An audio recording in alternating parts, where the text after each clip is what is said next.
2024 Upper Yellowstone Channel Migration Map Tutorial, Part 1, Channel Migration 101. This is the first of a two-part video tutorial on the 2024 Upper Yellowstone River Channel Migration Map.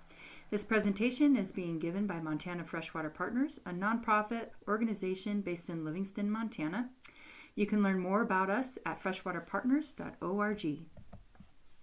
First, I want to take a moment to acknowledge the DNRC grant that paid for the development of the 2024 Channel Migration Map, the consultants who created the map, and a special thanks to the Montana Trout Foundation for supporting the production of this video tutorial. So this is the first video in a two-part series. In this first video tutorial, we are going to cover channel migration concepts, what it is, why it's important. We're also going to go over the risks of building in the channel migration zone and what you can do to minimize those risks and minimize your impacts to the river. Lastly, we'll introduce the channel migration map and close out with some additional sources of information about living and working along the Yellowstone River. In the second video tutorial, we're going to dive into the channel migration map, where I'll explain the key map features and how you can access the maps, reports, and GIS data online. I'll also give you a tour of the online interactive web mapper so you can learn how to zoom into your area of interest, explore historic channel alignments, and print custom maps. So channel migration mapping concepts. This map defines a specific type of river hazard, and that's channel migration. Channel migration maps are non-regulatory in Montana. They're different from floodplain mapping. They're based on mapping and measuring from historical aerial imagery and based on well-established methodologies. These maps are super cost-effective to develop in your community, and they're used to help make informed decisions for property owners, realtors, engineers, developers, you name it. Anybody can use these maps, they can access these maps and use the information to help them make more informed decisions for their property. So what is channel migration? Channel migration is the natural movement of a channel across its floodplain over time. Here's a cartoon of the Yellowstone River showing the historic channel locations since 1948, which shows how the river has moved across its floodplain in the last 75 years. That area that the river has occupied over time is called the historic channel migration zone. So floodplain maps and channel migration maps are different from one another. Floodplain maps are regulatory, channel migration maps are not.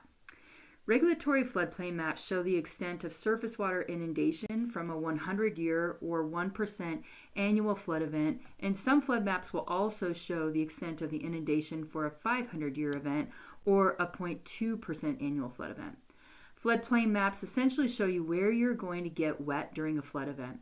Building within regulated floodplain is controlled at the local, state, and federal level and requires various permits.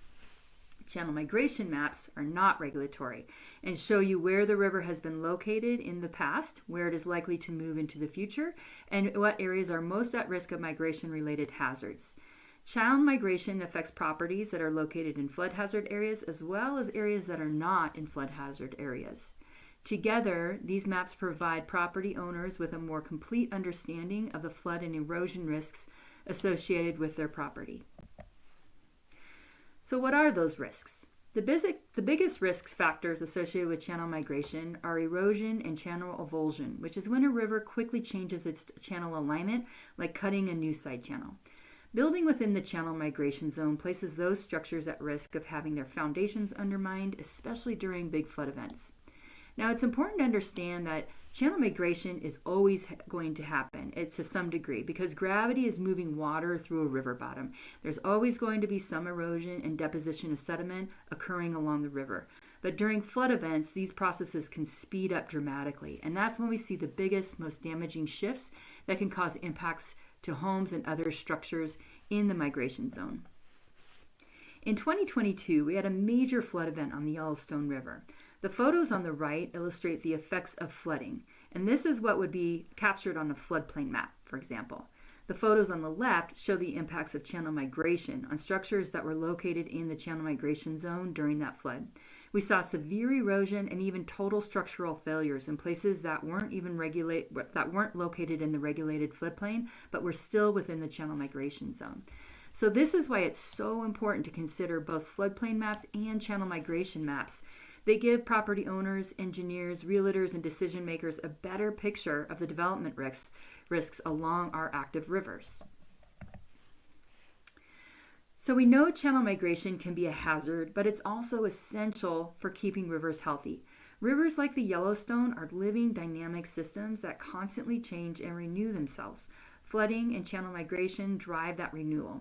They sustain everything from the cottonwood galleries and willow stands to the wildlife and even the livelihoods that rely on the healthy and functioning river. But when a river is boxed in with too much bank armoring, like dikes, levees, or rock riprap, or when the river can't reach its floodplain during floods, natural system can start to break down. And over time, the river loses both health and resilience. So why does channel migration matter for river health? As the river shifts, it scours, erodes, and deposits sediment. And that's what forms open gravel bars where floodwaters can spread out and drop seeds that grow into new cottonwood and willow saplings.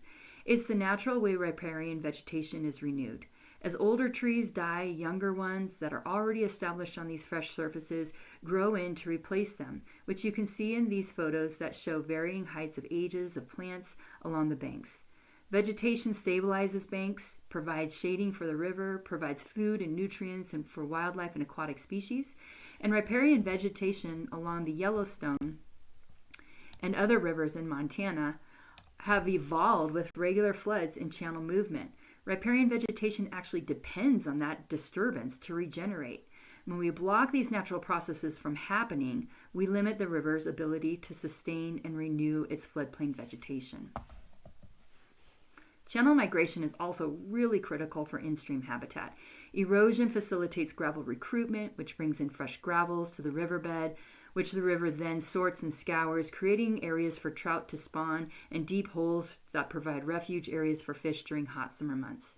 Channel migration is also critical for large woody debris recruitment, which is when the bank erosion causes large trees like cottonwoods to fall into the river. And this woody debris can rack up against bank lines or islands, creating fantastic natural bank protection and deep holes for fish habitat. When large wood is allowed to accumulate, it forms shelter for fish during high water, provides places for new plants to take root, traps sediment, and creates surfaces for insects and other wildlife that depend on the river habitat. So can we strike a balance? We have a lot of new development pressures along the river in Park County, but we also have a strong desire in our county to be good stewards of the river so it can continue to be this incredible natural resource. So thinking about that balance, it helps to think about how we manage or treat our rivers and the trade-offs, which often comes down to the individual landowner decision. The photo on the left shows a river being treated as a channel. A lot of rivers in the U.S. are managed as channels these days, where they've been confined down to a single channel by bank armor like riprap, levees, and dikes.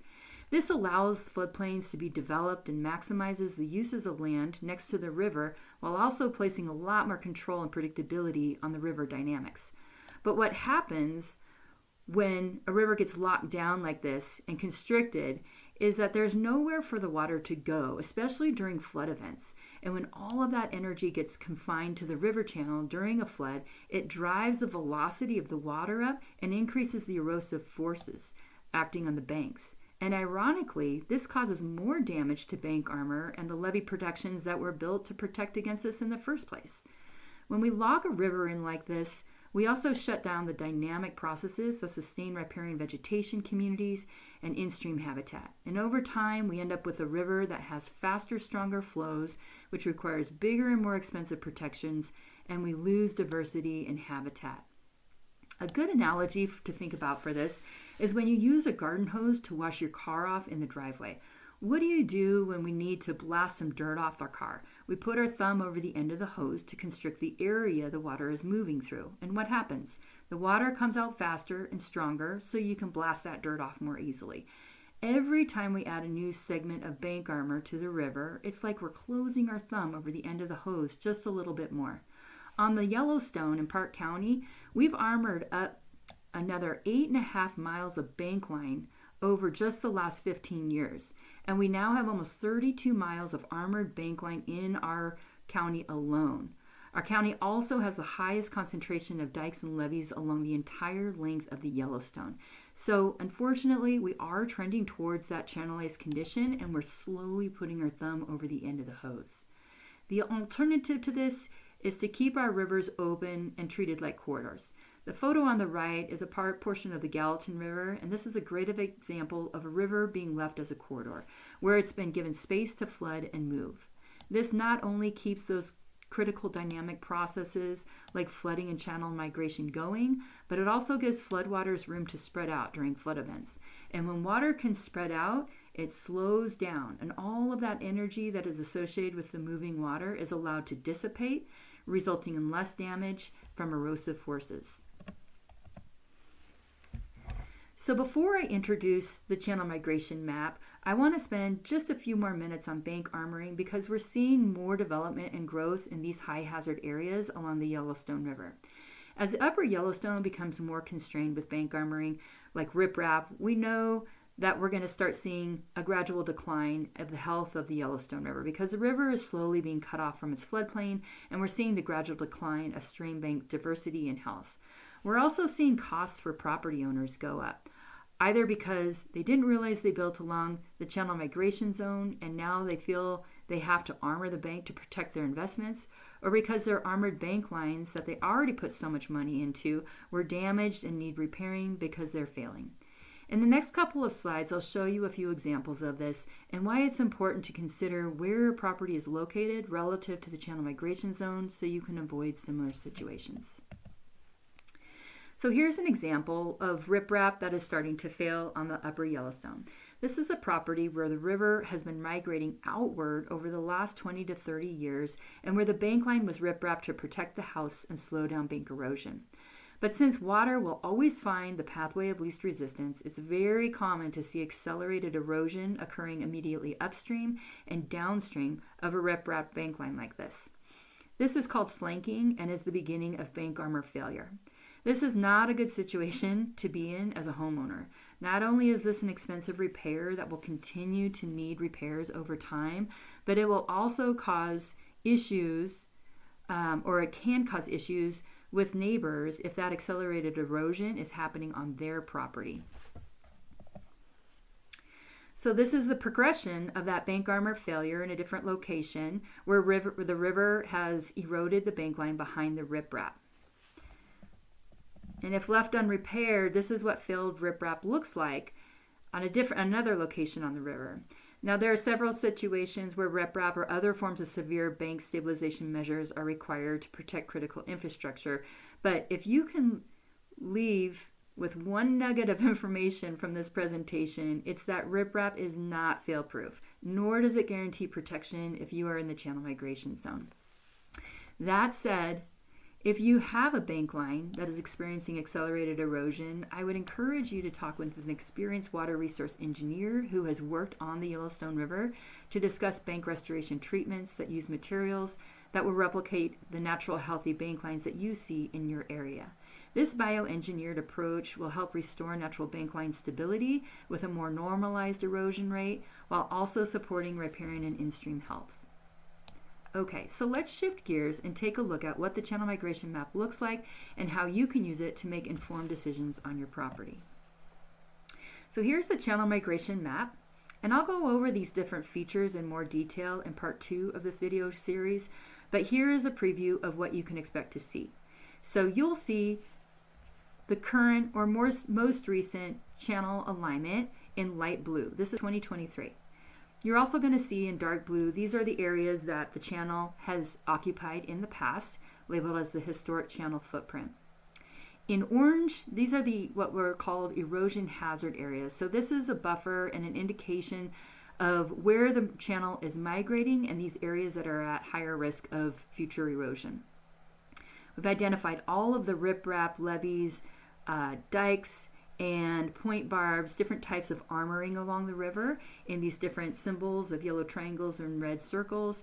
And so you can see where the armor exists today, and behind that armor we've identified a restricted migration zone, just recognizing that these areas can still erode, but that migration is restricted in these areas.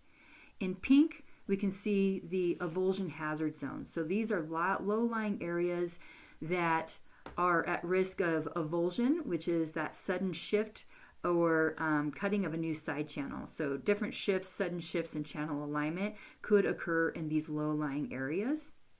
And then in the hatched areas, they're called geotechnical overlays. These are just indicators of steep vertical banks that will naturally want to lay back with erosion, where that erosion could be accelerated over time during flooding events. So again, we'll talk about more of this in part 2 of the video series. Whoops. But before we go there, I just want to let you know the different uses that we can use for this map. And so keep this in mind as you're watching the second video. This map can be used for property research. If you are a developer or somebody who is looking into buying new property, use this map to understand your risks. For folks who already own property along the river, you can use this map for a cost-benefit analysis or just a simple pros-cons list to think about if you have existing structures in the channel migration zone that you may want to move or that you're worried about. This map can be used for siting and design considerations for future homes, structures, subdivisions, public infrastructure, and utilities. And we also can use this map for restoration planning and design. So we can go back into time to see what the river looked like before it was impaired or impacted in a particular location, and see what that natural bank line looked like and try to replicate that or to reestablish some of these side channels that have been cut off, for example. So everything is online, available online to anybody. If you Google 2024 Yellowstone Channel Migration Map, just click on the Montana State Library link. This is where all of this information lives. You'll find a really great report that goes along with this map. You will find PDFs of all of the maps that reach from Gardner all the way down to Springdale in Park County along the river. You can print those maps off. You can actually download all of the GIS data that went into building this map. And there will also be an interactive web mapper of the channel migration zone map online. And this is going to be a really great tool if you want to zoom into your property and explore the different layers a little bit more. You can take layers off and go back into time. You can add those layers back on and print custom maps. Couple other resources I want to share with you. The Montana Cadastral website. This is a really great state website that just provides all of the parcel information. So handy website to have open while you are looking at your channel migration map so you can hone into a particular parcel of interest. I would encourage folks to also take a look at the Yellowstone River Recovery Basics Story Map. Now this is on the Upper Yellowstone Watershed Group website. And this is a story map that Montana Freshwater Partners help contribute to, and it just goes over a lot of river basics. It talks about the permitting requirements of working on the river, bank treatments, best management practices, and long-term restoration strategies and goals. And then another website that's great if you really want to take a look at information about the 2022 Yellowstone flood. There is a 2022 flood data hub online, and this is also on the Montana State Library, and you can see images, videos, and various other data forms and database sources related to that big 2022 flood event. And lastly, just a few parting comments. If you are new to living along the river or you are looking to buy property along the river, it's really important to set reasonable expectations. This river is powerful, and erosion and movement is a natural process. It is far better to get out of nature's way and to work with nature than to fight nature. And I'm sure anybody that has lived along the river for a long time can tell you that battling the Yellowstone River can be a very, very expensive endeavor over time. If you are living along the river, have a property where you're experiencing accelerated bank erosion, consider bank stabilization treatments that replicate the natural bank line of the river in your area.